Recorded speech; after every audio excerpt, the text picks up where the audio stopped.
telling me it was Baylor and Houston in the national championship. I see Baylor and Gonzaga. Yeah, Baylor and Gonzaga. Yeah, the Zags might get their first one. Yeah, we're gonna see. All right, y'all. Welcome back to another edition of Wrestling underscore Hip Hop. We're live on Facebook, YouTube, and Twitch right now. But check me out on Spotify. 1212, I'm place to be with Spaceman Jones. How you doing? I'm doing pretty good, man. How you feeling today, bro? I'm good, man. I heard they call you Spaceman because you be smoking that good. You be out of space with. No, Yeah, man. I am a cannabis aficionado. You know what I'm saying? I am a real heavy into cannabis, but I'm inside the room right now. You know what I'm saying? So I can't share with you. But you talking the cone big enough for both of us, and I can guarantee you after we get off of here, I'm gonna go and you know handle my business. But I'm just in the room right now, man. I can't handle that one cleaning free. I hate that shit when I'm in a hotel and I be having to go to the shower, make the water all hot, I'm about to pass out smoking. I'll be like, hey, smoking like that. I just hotbox in the truck, man. You know, just go and sit in the parking lot, hotbox in the truck, and reminisce on the days way back in the day when I used to sit on street corners and sit in cars and hotbox and smoke, man. But it's a lot safer these days. Oh yeah, is it you say you from North Carolina, right? Yeah. Is it legal out there yet? Hell no. I just ain't in dangerous spots sitting in cars smoking weed like I was way back in the day, you know. Man, what's going on? I mean, even the medical ain't legal yet? No, not yet. Virginia is working on something, and they right up top of us. But I don't know when North Carolina is gonna really, do that. I live in a pretty progressive town in North Carolina, Asheville, and city council been talking about doing something around decriminalization, but we haven't seen anything come down the pipe yet. You know what I'm saying? Y'all come from Mississippi, like y'all let Mississippi beat y'all to that Mississippi. Man, that's a wild one right there. I can't believe we let Mississippi beat us to it. Florida got medical. I think Georgia got medical. California, we wide open out here. You can get recreational. Yeah. You don't gotta do the medical. You just have recreational. Yeah, man. We got to get out that way, man. Shout out to my boy Killer U in Long Beach. And shout out to all of the wrestling fans and hip hop fans in California, man. Peace. Sure. All right, man. So we gonna talk. I see you so are you the founder of Urban Combat Wrestling? Yeah, man. Along with my homeboy, man, my business partner Mook, the BTSG. He was training with Ricky Morton down at the School of Morton over in Tennessee, and we had been kind of moving around in the music circles because I make a lot of hip hop music and put on a lot of shows and events around in my local area, and we was kind of bubbling with that. But every time we would link, we would end up talking about wrestling, because I've been a deep wrestling fan forever. I was a Smart fan in the 90s, so that's when it was fun, when you was finding everything on the web. Yeah, man. It was kind of fun back then, but now it's done kind of got a little bit weird, but it's okay. Everything changes. So we started going down to the School of Morton. I don't do any in the ring stuff. I was kind of learning from James Strange and Ricky Morton. Shout out to them guys about behind the scene things. You know what I'm saying? All of the different ins and outs of how to do studio wrestling. Camera angles and editing. Planning storylines and whatnot. I got a real immersive education. And Mook he is a talented, very, very talented wrestler. So we were riding back and forth and, just always bubbling, thinking about things, how we could take things to the next level. And I was already doing variety shows. So I have like a DJ and a comedian and a punk band and a couple rappers, you know what I'm saying, and where they all performed that night. And they was going real good. I like to blend things together. So I was like, how about, what if we have a rap and wrestling show? What if we do that? You know what I'm saying? What if we come up with our own type of thing, that we can get into, and the idea grew, and we was able to have a show, and we was able to build a brand around hip hop and professional wrestling, and We've been running for almost 2 years. We've had, of course, COVID cut down a lot of our shows. We had 6 shows before COVID, and we getting back to it, getting some really, really cool content created right now, and just really concentrating on that and building the brand and taking it to the next level as far as just being able to bring a new, exciting type of entertainment to the nightlife space. You know, I don't know if you remember back in the day, it was kind of like, I want to say early 2000s. It was another hip hop pro wrestling promotion called Wrestling Federation. Oh, I didn't know about that. Yeah, they're like on Prime and everything. It's like they owe shit on Prime, but they had like it was crazy because they had like the wrestlers, but then the managers was the rappers, and then the manager was also like the people the managers. So they'll be in the ring, and they each had like their little like groups they was with. Yeah, you should watch it. It's on Amazon. It's called Urban Wrestling Federation. It had they say Eddie Kingston was in there. I forgot his other name, but dude, Scorpio Sky, Homicide, Willie Mack. Yeah. So this must have been in California at the time or somewhere. No, I don't know where it was at, man. Because I didn't even know about it till, let me look it up. I didn't even know about it until it came out. Like after the fact, like now I just heard about it. I was like, man, what this was at? But I think I want to say it was in New York. Yeah, it was in New York. It was in New York. A little bit different. We kind of break it up. We'll have a performance, couple matches, but we really believe in the psychology of wrestling. You know what I'm saying? There's got to be a good guy and a bad guy, and that's what makes it relatable to the people that's in the crowd. You know, you got somebody to pull for because it's like it's almost like a call and response participation type of deal. Looks like you learned something from Ricky Moore. He teaching you about wrestling. Oh yeah, man. Wrestling with RASS. What we do is kind of a hybrid of the Memphis, Tennessee style. You know, really hot, fiery promos. Baby faces that's kind of white meat with that strong ass fiery comeback. You know what I'm saying? The heels that kind of on the chicken shit side do a lot of walking and talking, and you know, more of that style. Also, kind of with the Crockett kind of style, which is more athletic. You know, based not really the more style like it is now with a lot of jumping around. You know, we had that on the show, but that's not the basis of what we want to do. You know, we want to tell stories. We want to be able to have the people to relate to what's going on inside of the ring. So we keep the heels and the baby faces very, very firmly defined. Yeah, I was gonna say, speaking, because you kind of talking about earlier, you was talking about the camera angles, and yes, you mentioned Crockett. Now I know he just passed away, so rest in peace to him. But I know NWA Power kind of copied the old NWA, how they had that TV camera shot. Yeah. That shit, like, I don't know. When I watch that wrestling, I see that angle, it takes me back to like when I was a little kid. Exactly. But it takes me back to that. Like the other wrestling don't take me back to that. But when I see that stand and how they, you know, they used to be at that little mic talking at the podium, and I see that how they got the film that one shot on the side, that shit hard. I like watching that one. Yeah, man, they shoot it almost exactly the same way as the old. And they used to shoot that in Raleigh, North Carolina. I think they shot some in Charlotte too, and in Atlanta. They shot that show a few different places.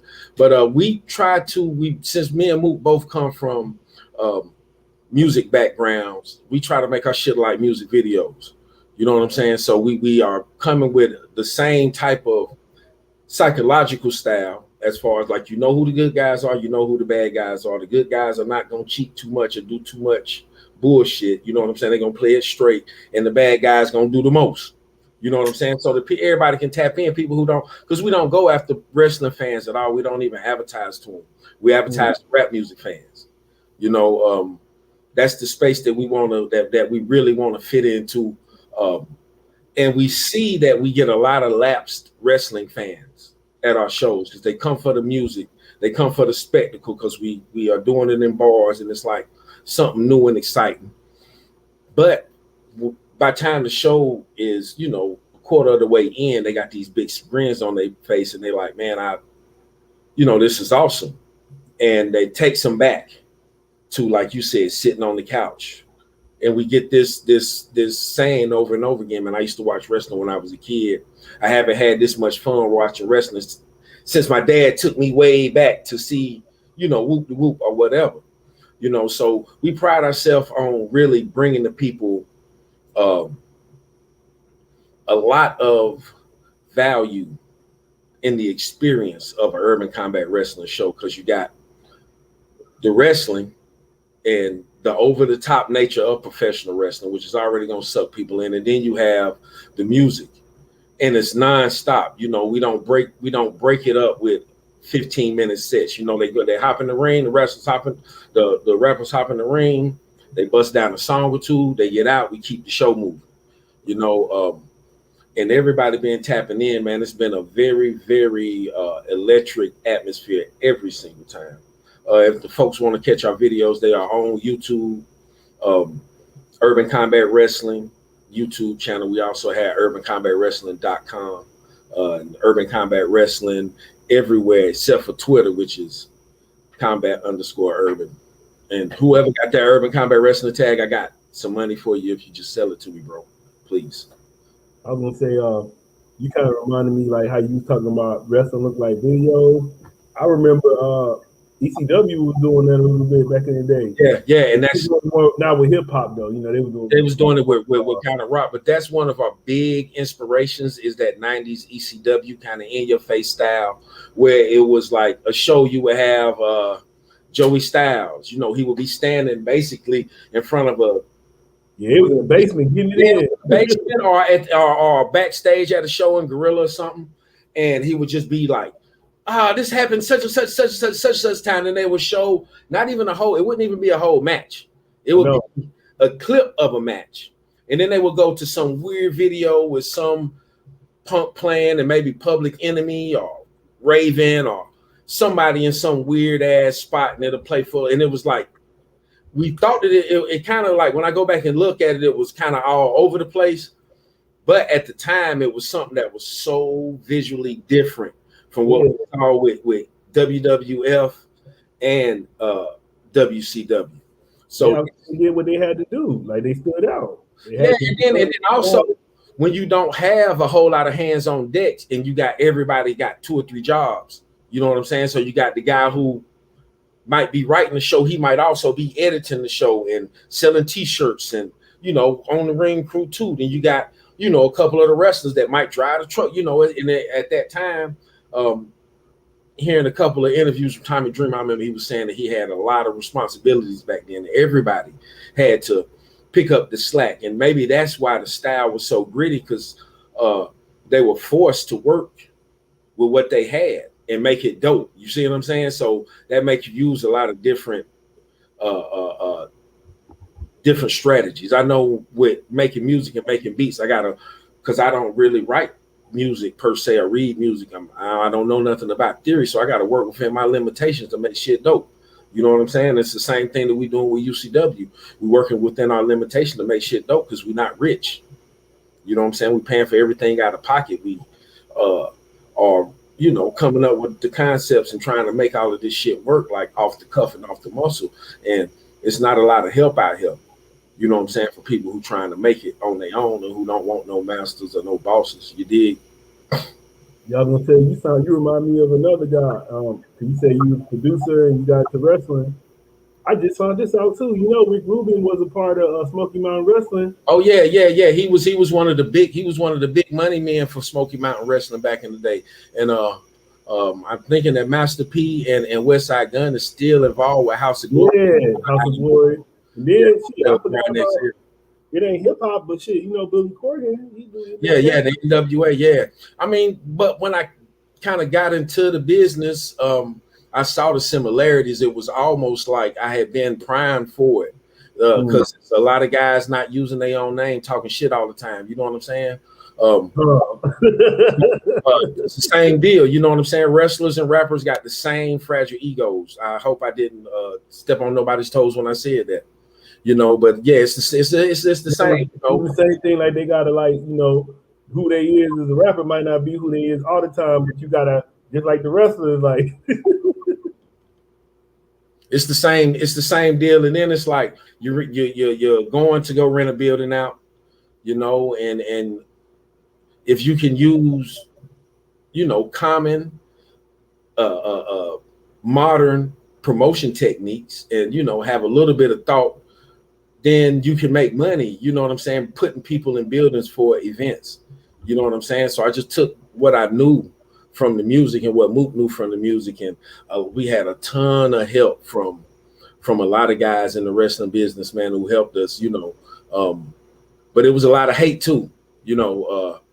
But that right there is kind of that's part and parcel of life. You know what I'm saying? If you're doing anything worth having, then you're gonna have your detractors and your naysayers, man. So everybody got that story. You know what I'm saying? What else is new? then you kind of talking about your you was talking about your promotion, like your booking philosophy. One of my things about wrestling that I kind of like was making me not like it as much no more. I always feel like whoever the baddest man is, that's who should have the belt. Mm-hmm. So that's why I don't mind when Lesnar had the belt, especially Lesnar, because Lesnar went and whooped people ass in UFC. Man, So Lesnar. he should definitely have the belt. But then like Lashley, I always felt like Lashley. I feel like the people that really about that fighting shit and can really fight, I feel like they should always be champions to make it just more. That's why I kind of Japan seemed like they kind of do that a little better than us. Cause you remember Noki, Yeah. shit, Noki fucking Muhammad Ali up. Yeah, I mean, some of them guys, are legit athletes. We can't take that away from them, but Kurt Angle. That's why I didn't mind seeing Kurt Angle with. it all depends on what kind of what do you want out of your promotion. Do you want to present a realistic sports-based style? Where you got guys in there, and it's kind of dry. You know what I'm saying? It's not a lot of over-the-top entertainment. You know what I'm saying? It's a certain type of crowd that caters to that type of style of wrestling. Like Ring of Honor a little bit. Yeah, like Ring of Honor, or like New Japan, or some of these things. It's more. It's you won't see that much comedy. You're not gonna see intergender, or you're not gonna see a lot of the other things. But one thing that they do take away from sometimes is that there's not a lot of clear delineation between who you're supposed to cheer for and who you're supposed to boo. That's because we got to think about this. This shit is theater. That's why it works so good. It's not a real sporting event. You see what I'm saying? It works good because it's theater disguised as a sporting event. You see what I'm saying?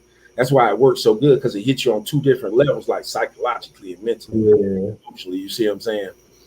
So the way we think about it is that we want to entertain the people, and the people who come to our shows, they kind of dig comedy. So we put a lot of that shit in there. You know what I'm saying? They dig the underdog kind of story, the guy who ain't supposed to be there, ain't supposed to win. Because a lot of the people who come into the shows, they underdog. We got a whole crowd of people who are kind of hip hop fans, and so they pulling for the underdog naturally. So we really looked at what our crowd likes, and we kind of cater what we do to what they are gonna like.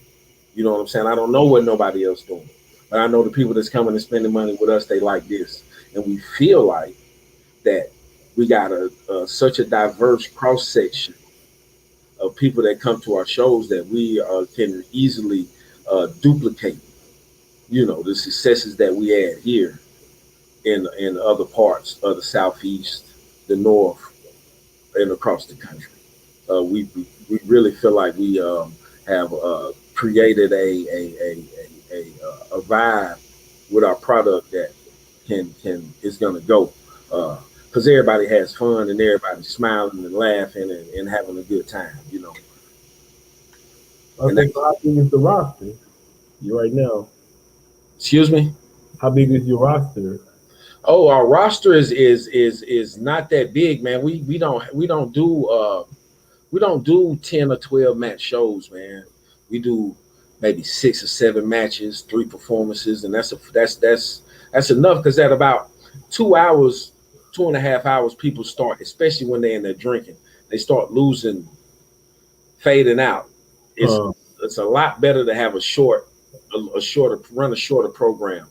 You get people in, you give them their entertainment, you get them out of there before they get too drunk, and they remember you, and they rock with you for that. They can go on, and have a good feeling about, you're not dragging them for 2 or 3 hours, 4 hours. That's a really long time to be sitting. Um, Yeah, man. WrestleMania, I be watching WrestleMania. That shit, I was like, God damn. I yeah, remember I we don't went to want a I party don't one want to put my time. people I don't want to put my people through that. Yeah, Right now at this stage, we don't have the infrastructure. We don't have 50 or 60 guys to get over. You know what I'm saying? We got a strong 10 that we deal with on a heavy basis, and our core is even smaller than that. Our yeah. core is 5 or 6 guys. I went to, I think it was like a WrestleMania party, but it's like somebody else's house, man. But WrestleMania long as shit, so it's Yeah, like, bro, you gotta get comfortable, man. You can't just be, sitting down at nobody's house for no damn 6 hours. Like, I be like, nah, I got yeah. this shit at the house, man. So, Especially eating that party food, man. You got to hit the toilet a couple yeah, times. so I'm like, man, you can't. I was like, man, I can't. That shit be Yeah. fun. Yeah, like, Yeah. And WWE, I think it's like its own thing now. You know what I'm saying? That you really can't depend. People follow its trends, but I think it's kind of its own thing. I don't think that it even is something that feeds itself. I don't even know if the people who engage with it still even like it. They just watch it because they watch yeah, I it. mean, shit. I bought some stock and the stock doing all right, so they got their business on point at least. Yeah. They doing that shit, especially with that. Man, I was kind of disappointed in the WWE network, but shit, I think that was for like 2 billion. So it's like, Yeah, yeah, yeah. what y'all think about that shit? Like they don't care, like, cause they moved it to Peacock, but it looks better and it streams better, but they took off all anything they think inappropriate, they took it off. So it's like that's not everything. It's something that we're going through right now with our company. Is like, we're deciding whether we're going to stay with our more adult based, in the bar type of format, or are we going to kind of make it more accessible for families, and for other aged people. So we just kind of thinking on that right now. How can we do that? How can we make it more accessible? Because we want to grow. We want to be uh we want to do more. Yeah, I'll just say, I think this man, like in the '80s, that's what I think what he did was he was like, look, we gonna market to the kids. That's why they had all the like cartoonish characters and all that. But it paid off. Cause like you were saying, everybody be like, when I was young. So I Yeah, always think you gotta have something for the kids. Like, yeah. cause at least you gotta have something if you want to, cause people want to bring their kids. So you gotta have something for them. Especially to wrestling, and where we at right now in the South is like it's a big family thing, and we saw it at last Juneteenth. Man, we did like a pop-up show in the projects, in Hillcrest Projects in Asheville for Juneteenth. One of the homies had put on a festival in the hood, and it was like, shit, we need to have the wrestling. So we brought it up there and had the man and the kids. The kids chased it, like the heels would get out of the ring, and the kids would chase the heels around the field. You know what I'm saying? It was like, it was something that was a great experience for everybody involved, the community. You know what I'm saying? The guys who came and wrestled on the show, and we used some guys from East Tennessee, and there was a few of those guys first time ever in a project setting. Period. So they were shook. Well, not so much shook. It was just something that they never experienced before. Yeah. You know what I'm saying? And then they got a lot of love. So it was like it was one of the moments where we still talk about it to this day, the impact that it had on their lives. Not very much experiencing 2, 3, 4,000 black people at one time in one spot. Huh. No violence, smiles everywhere, everybody happy. The kids, over bubbling with joy. Everybody kind of cooling out. Ain't no issues, And for a lot of folks, it might have been their first time really seeing wrestling. Period, live. You know Huh. what I'm saying? Like right there on the field in Hillcrest. You know, so we saw then that we had something that the kids wanted to tap into, and we need to make it available for them. So trying to figure out how can we do that and not water ourselves down at the same time. You know what I'm saying? Man, I be trying to shoot my shot at the wrestling promoters, but y'all don't be listening. But I'm gonna give you a free one just off the strength. Make some toys. I'm gonna give you that one. You know, that's it. I be trying to help people that only want to listen. Yeah, man, that sounds like something that could be feasible, man. There's all kind of people all over the world that's making things, man. I'm trying to find out who we could get it made from. You know, that's something that's on the. We want to just expand, like I said before, man. We want to expand.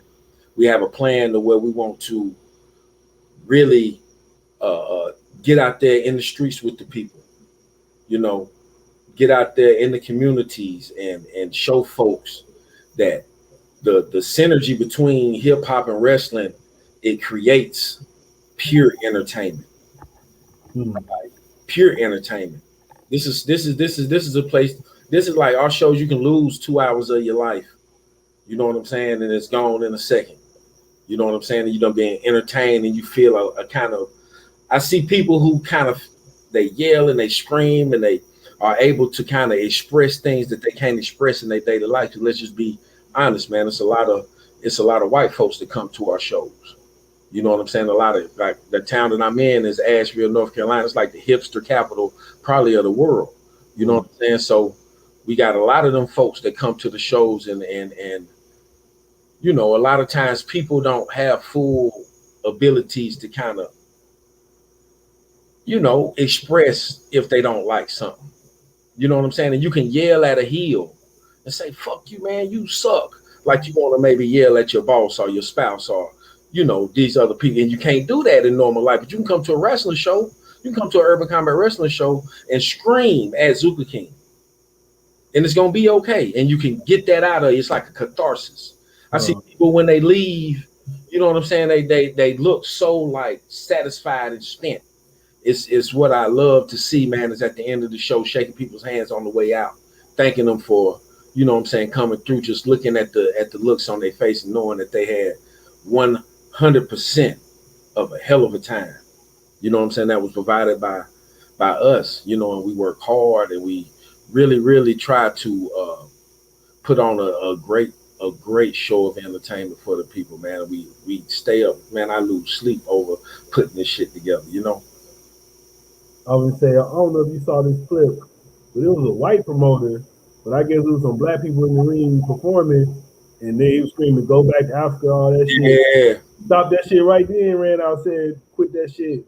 So I was like, you know, I feel like how you said it got to be a line. I don't want, you can't be out there screaming no racist shit, man, like that. No, man. And I'm gonna tell you, man, we had this one show one time, our first show ever, and we was running with the adult kind of theme. And we told the boys, man, y'all can say whatever y'all want to say, just no racial slurs or nothing like that. And they went too far. You know what I'm saying? They went completely too far. So there's definitely a line, but you can be edgy, man. I think that there's a lot of that missing right now in entertainment. People not telling the truth. A lot of people are scared of offending folks, and we try not to offend anybody, but at the same time, uh, we tell the truth and we kind of go for. We try to we make our heels fucking despicable. You know what I'm saying? Despicable. Can't be scared to get heat. You know what I'm saying? And we do that. We do that. It's all in service of the story that we're trying to tell because wrestling is a story of good versus evil. Mm. You know what I'm saying? You can book angles straight out the Bible and they'll work today. You Oh know yeah. what I'm saying? I think that's where they get their angles from. Most of the Well, I time, mean, all of it, it's all. I'm telling you, man, wrestling is the same story that they telling in the Bible. It's good versus evil. Look at the ring; it's a square circle. You see what I'm saying? You know what I'm saying? The square is like a symbol of the universe. You know what I'm saying? The circle is a symbol of God. You know what I'm saying? You got the bad, you got the heel, you got the baby face, and the neutral referee in the middle. That sounds like an atom to me, right? You see what I'm saying? So when you and then the referee got on the black and white stripe, there's a lot of symbolism that you can take from everyday things like professional wrestling. You know what I'm saying? And to let you know this is supposed to be a story of good versus evil. You see what I'm saying? It's not only supposed to educate, but I think it's also supposed to kind of convey good vibes. That's why it's good for the babyface to win. You see what I'm saying? Convey the good vibes. You know what I'm saying? Because entertainment ain't all supposed to be dreary and down, and it ain't supposed to imitate art all the time. It's supposed to show us the best parts of ourselves. You see what I'm saying? To give you something to aspire to.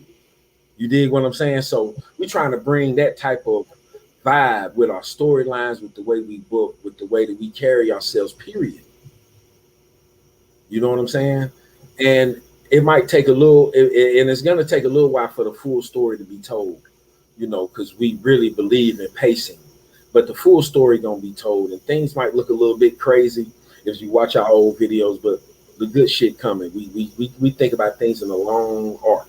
You know what I'm saying? And we ain't gonna get off of our story for nobody, because don't nobody pay us. You know what I'm saying? We pay ourselves, because we gonna tell this story. It needs to be told. That's what's up. That's cool, man. So what y'all working on? What's like the current project for y'all right now? Right now, man, we have got into making short cinematic matches, you know, 1 or 2 minutes long, and we are knocking those things out currently. We are very excited about this new content that we coming up with. Extremely excited about it. It's going to look like something that you've never seen before. It's going to fit. It's got all of the elements. Super excited about it, and we'll be dropping those things coming soon, man. You know, we can't really. A lot of shows are running. You know, we know that a lot of people are ready to get back to work, but we just are being a lot more cautious until we get the all clear. You know, we don't want to make anybody sick. We don't want to disrespect the losses that have been, you know, accumulated over this COVID-19. It's not a hoax. It's not fake. You know what I'm saying? It ain't some conspiracy, or, you know, it's people dying. You know what I'm saying? People are losing their lives. People are, you know, so we chilling, and we gonna come back when it's time. You know, we don't want to run in half capacity or quarter capacity buildings. We don't want to do that. How can we give everybody the full show if we can't do the full show? You know what I'm saying? Like, it don't make sense to us. I'll ask you, what you think about WWE? Remember during COVID, they laid all those people off, but then they made hell of money during this whole thing. They been making a lot of money, but they laid off all them wrestlers. You know what I'm saying? So it's like, ooh, you didn't have to lay off those wrestlers. I think that it blessed the indies. It got a lot of top notch talent back on the indies out of them WWE contracts. So when things do go back to running, I've been seeing them guys on posters all over the country. You know what I'm saying? So I think that was great for people who love to watch indie shows, because you got an influx of great talent that's coming back to the indies, man. TJP been killing it.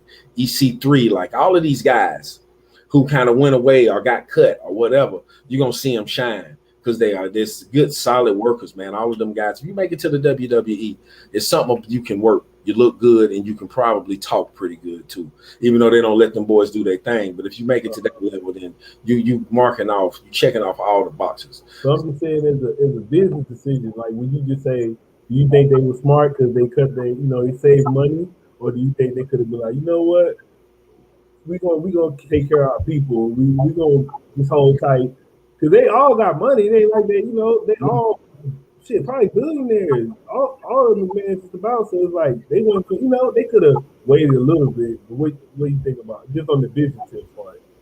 Well, I feel like they had their own reasons for making those business decisions. You know what I'm saying? I feel like they had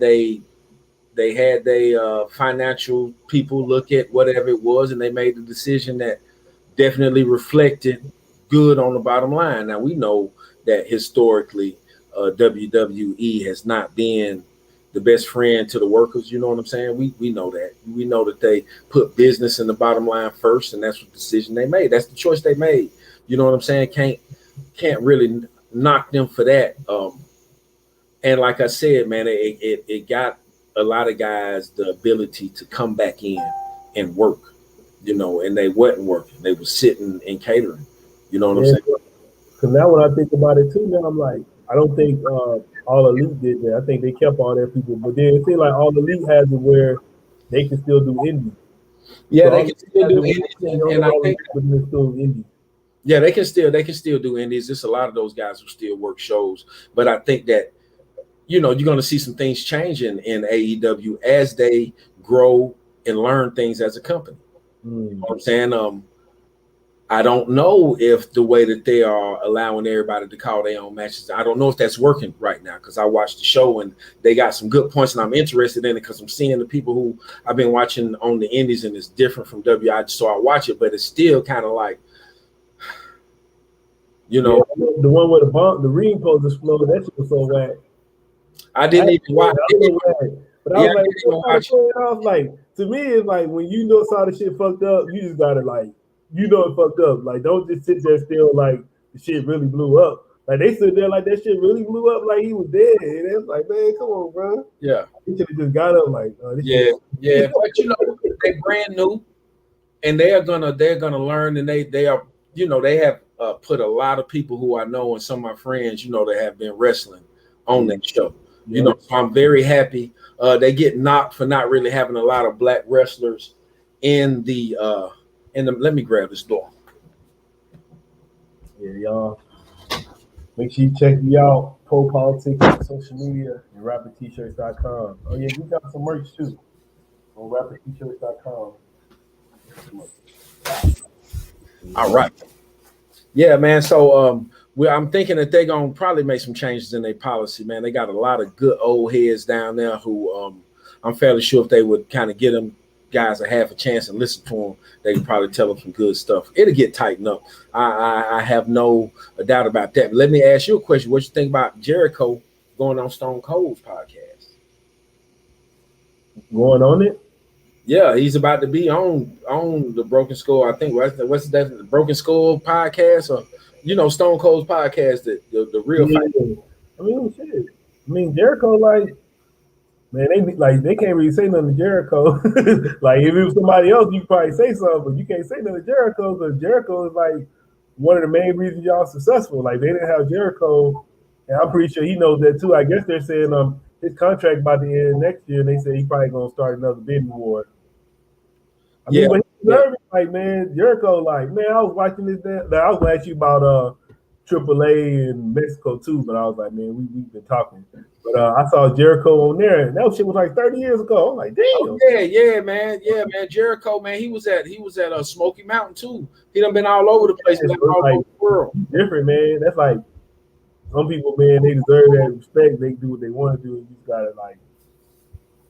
But to me, it kind of goes to show that the bidding, that like the Wednesday night wars, that was all created, that was all hype.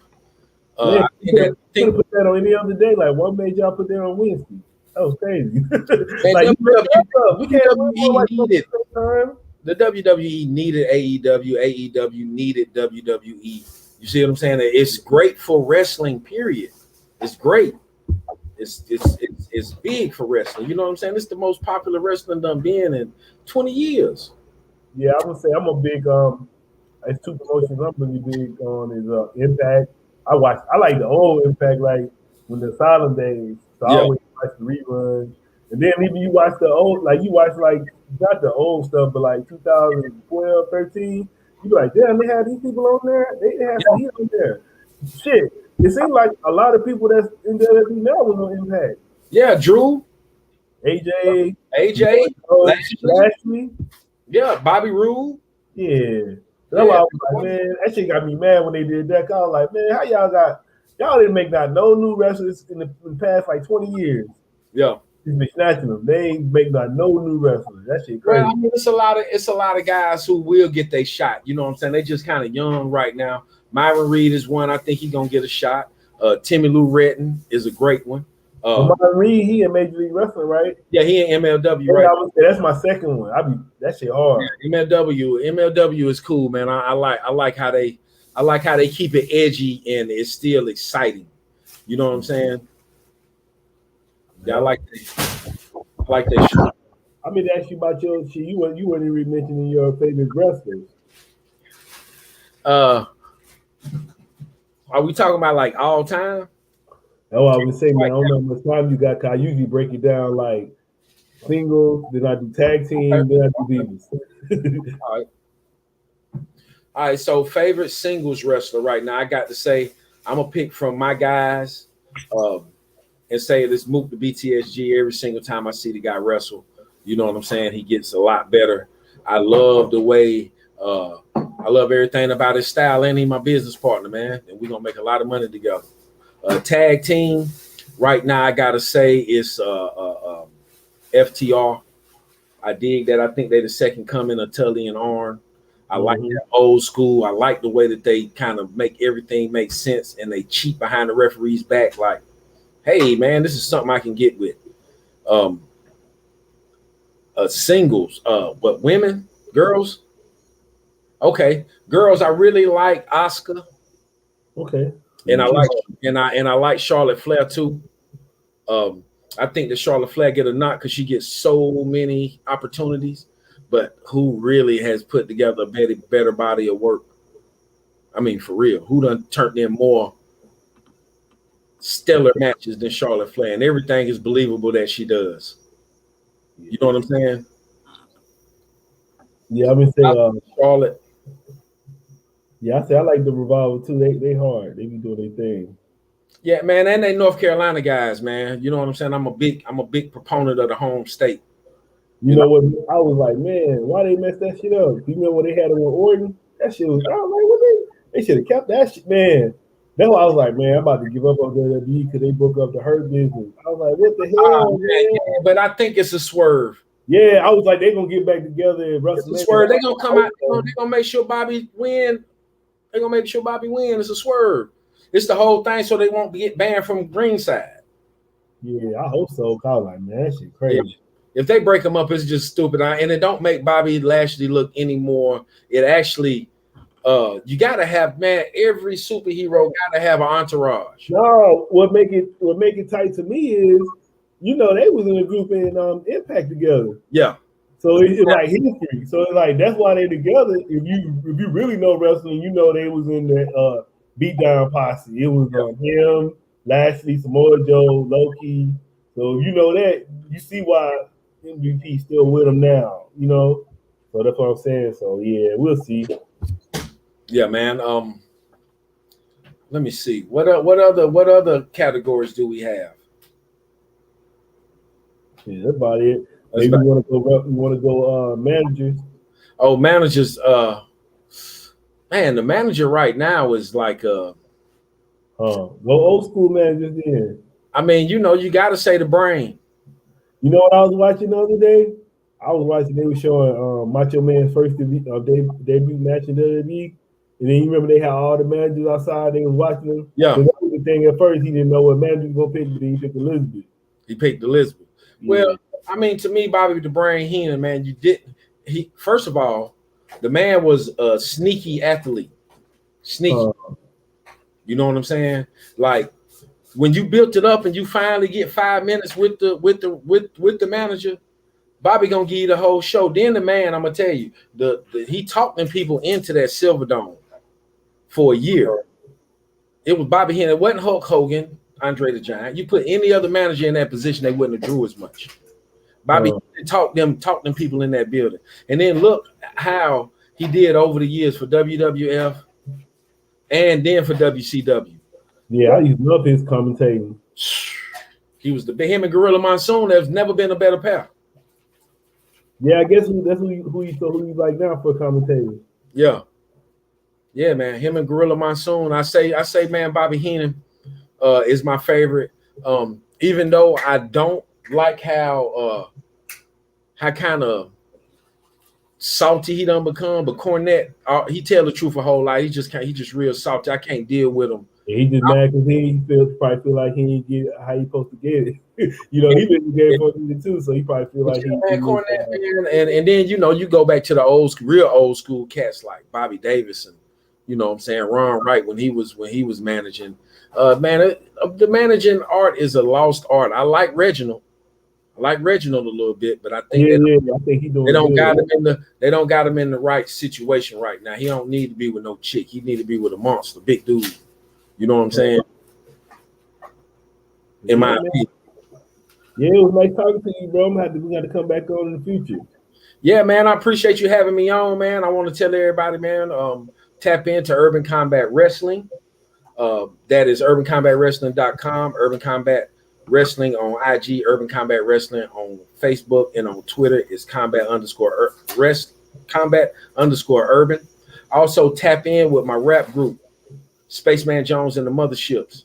We just dropped Loops of Life 1. We just dropped the best of, our best of, you know what I'm saying, volume series. Those things are doing real well.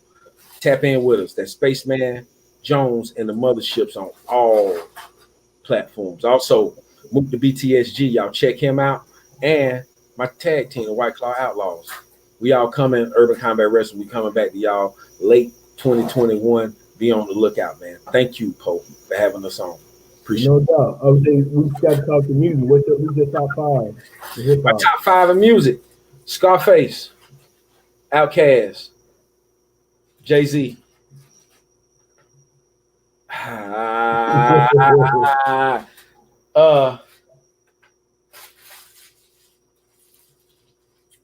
Tupac,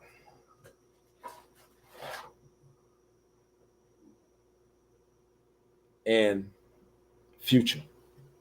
Future. Yeah, I fuck with Future. What you like about Future?